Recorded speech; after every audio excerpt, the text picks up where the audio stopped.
Hello दोस्तों bank of Maharashtra ने अपने क्वार्टर 3 के रिजल्ट डिस्क्लोज कर दिए हैं।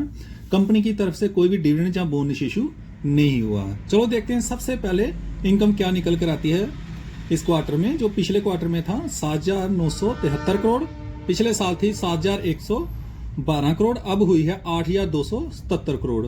ईयर ऑन ईयर बेसिस पर देखा जाए तो वहां पर 15% की तेजी है, वहीं क्वार्टरी वाइज देखा जाए तो लगभग 3% की तेजी है। तो इनकम में जंप है ईयरली वाइज और क्वार्टरी वाइज। फिर देख लेते हैं नेट इंटरेस्ट इनकम, जो कि पिछले क्वार्टर में थी 7,128 करोड़, पिछले साल थी 6,324 करोड़, अब हुई है 7,344 crore. Year on year basis पर भी जंप है, क्वार्टर एंड क्वार्टर बेसिस पर भी नेट इंटरेस्ट इनकम में जंप है।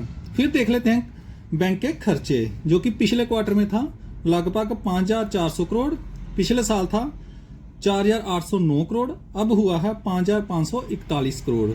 तो इनकम बड़ी है तो कंपनी के खर्चे भी थोड़े से बड़े हैं, लेकिन खर्चे कंट्रोल में हैं। फिर देख लेते हैं बैंक का प्रोविजन कि बैंक ने कितने रुपीज अपने गवाए हैं इस क्वार्टर में, जो कि पिछले क्वार्टर में था 755 करोड़, पिछले साल था 840 करोड़, अब हुआ है 828 करोड़।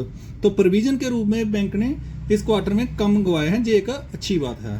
फिर देख लेते हैं नेट प्रॉफिट क्या निकल कर आता है, जो कि पिछले क्वार्टर में था 1,633 करोड़, पिछले साल था 1,406 करोड़, अब हुआ है 1,789 crore. Year on year basis पर देखा जाए तो वहां पर 26 से 27% की तेजी है, क्वार्टरी वाइज देखा जाए तो वहां पर 9% की तेजी है। तो प्रॉफिट में अच्छा खासा जंप है।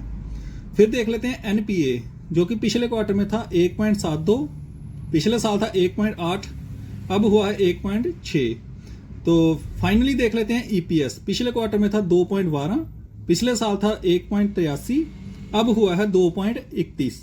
आई होप आपको वीडियो इन्फॉर्मेटिव लगी है, तो इस चैनल को लाइक और सब्सक्राइब जरूर कर लें। Thank you.